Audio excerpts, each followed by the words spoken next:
Well, I think that the key is going to be implementation and ownership, like everybody said. I'm going to say also that I came not only with my OECD hat, but I was in charge, I was Minister of Economy and Employment of Portugal during the Troika years, and so I was in charge of all labor market reforms and product market reforms in Portugal, and I would like to talk a little bit about my experience about that. But clearly, I think that implementation is key to boost credibility. If you look at our own figures and the figures from the IMF, in the first few programs, more than 30% of the measures were not implemented in Greece. And it's very important. I think there's a very strong commitment from the government, I think, to boost implementation. And this is why I think when I heard Declan talking about this, I think I agree with him. I think this is very important. Also, ownership.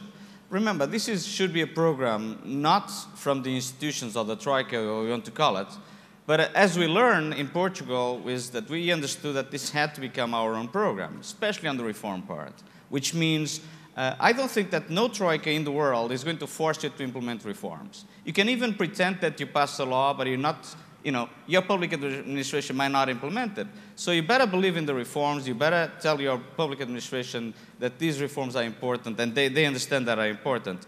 In Portugal, we certainly were doing reforms for ourselves. We're not doing it to please the Troika. I can tell you that.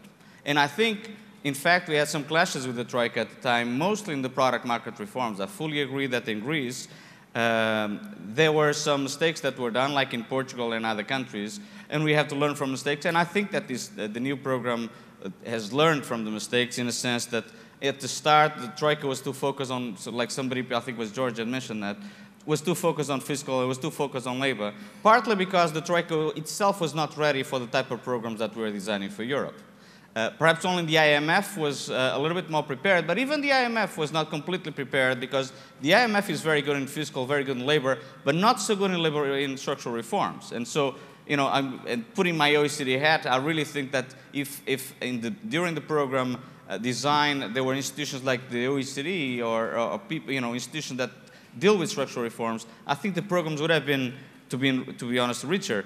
Certainly, when I was in Portugal, minister, we had a big discussion after we did labor reforms, after we implemented a large chunk of product market reforms. There was a big discussion, what next? What more product market reforms could be done? And I can tell you the Troika had no clue at the time. And in fact, they were asking us for months, what should we do? And so ownership is really key. You have to think, what do you need for your country? What do your companies need in order to become more competitive? What do you need to do in order to boost exports? What barriers do you need to lower in order to have more entrepreneurship? And this is key. See this as your own program of reforms, not really the Troika program of reforms. And this is important also because I think when you do reforms in a time of austerity is extremely difficult. It's almost impossible to do a good narrative in terms of saying, listen, I'm doing really good reforms on labor, really good product market reforms, when you have to cut wages and salaries of people. People will not understand. Even if they like that you're doing this type of reforms, if the following day the Troika comes or somebody comes or the Ministry of Finance comes and says, listen, we're going to cut more wages and pensions, people are going to forget immediately about the product market reforms, and this affects confidence. So to have, again, the ownership, implementation are very important, and again, to build on a narrative that is based on reforms, not really the austerity that I think it's not good for the program itself. Also, I think a big lesson that I think we have to learn for the Greek program is that, like in a battle, you don't try to fight all the battles at once. You pick one or two vested interests to go after. You don't pick all of them, because if you pick all of them, you're going to lose the fights. You're going to lose focus, and you're going to lose the fights. So which means when you look at some of the big monopolies or oligopolies that still exist or even parts of the economy with too much state control that still exist in the Greek economy, it's very important to prioritize. Go after one, and then you go after the other, and then you go after the other. You don't go after everyone at the same time because you're going to lose the battle. Also very important, I think, going forward is to make growth more inclusive. There was huge impact on unemployment, huge impact, the Greeks know better than anybody else, on the society. You need to rebuild society. You need to make growth more inclusive. You need to show that besides the reforms, and besides the difficult fiscal pension and other reforms, you need to have also social programs that address the big unemployment problem that you have in Greece, the big skills mismatches that you have in Greece, and also the big social issues that remain. So what reforms are we talking about? What next, basically?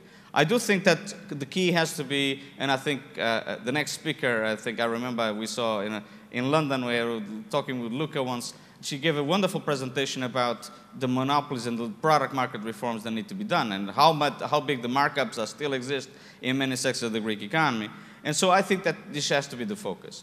Barriers to entrepreneurship, product market reforms, regulation in the network industries, which means energy, gas, electricity, telecom is good, but railways, it's all those sectors. The regulation is too high, it's too restrictive. It needs to come down in the next few months and years. Ease regulation in network industries, as I said. There's also too high state control in many of these industries. It's important to decrease the state control, boost competition in these areas, and also there's too much vertical integration in some of these sectors. Obviously, we are doing the competition assessment in some areas, and I think the competition assessment will help the OECD competition assessment, but it's important to continue to do more. Also, barriers to businesses are too high, and so there's been a lot of talk about implementing one-stop shop. Just do it. Do the one-stop shop. It's very important for business registration, and next, fully implement zero licensing procedures for commerce, industry, and services. This is what business need. Speed up. Get the bureaucracy out of the way in order to do their own business. I think it's also very important to say that barriers in service sectors are still very high, and more can be done. And somebody was mentioning justice. Contract enforcement in this country is extremely costly. Just to give you an idea, in the doing business, Greece is 155 out of 189 countries. It's awful. That's the World Bank you're talking about. It's the World Bank. Yeah. No, this is it's something that needs to be fixed. Obviously, it's easier said than done. To do a justice reform is difficult. But something you have to do is to introduce out-of-court procedures as fast as you can. Introduce, revise the legislation. I know that this is in the program, but again, the implementation is going to be key. And again, this has to be done by the Greeks. It cannot be the Troika doing it, because the Troika will not have the expertise to do this. Very important that the Greek society, this is an area in which, to be honest with you, it doesn't matter what party you are. This is an area that the Greeks need to have reform. And you better have social consensus in order to have the reform in this area, because justice and fastest, swift justice is too important for Greece, too important to attract investment, to be let out for political reasons, I think. And obviously, I think it's very important to remember, and to remember also the institutions, that competitiveness is not only about unit labor costs. At the outset of the crisis, including with the OECD, but certainly the IMF, the Commission, the ECB, thought that competitiveness was all about unit labor costs. So this is why they focus mostly on labor market reforms. Well, but if you do the labor market reforms, you cut wages. If you have a monopoly in the economy, what you're doing is just increasing the markup of monopolies, because they will have bigger profits, or they'll have nicer results. So unless you do, as I said, the product market reforms, the labor market reforms are not going to help you. And so it's very important to do this. And so in terms of competitiveness, focus not only on unit labor cost. I think has been done, and to be honest with you, somebody was mentioning labor market reforms. I think there is no time now to do labor market reforms, additional ones, for the simple reason labor market reforms are very traumatic, very difficult, and you did just a few years ago. You better assess what you did instead of doing more before you do more. Before you go, just to say, you say no time left. I'm just going to wrap up. Very far, yeah. So competitiveness means, improve your ports, energy, infrastructure in terms of competitiveness, lower the cost. This is why you need competition. You need to decrease the state control. And finally, solving NPLs and lift capital controls, obviously, it's very important. In this case, state aid rules, say, for the NPLs usually don't help.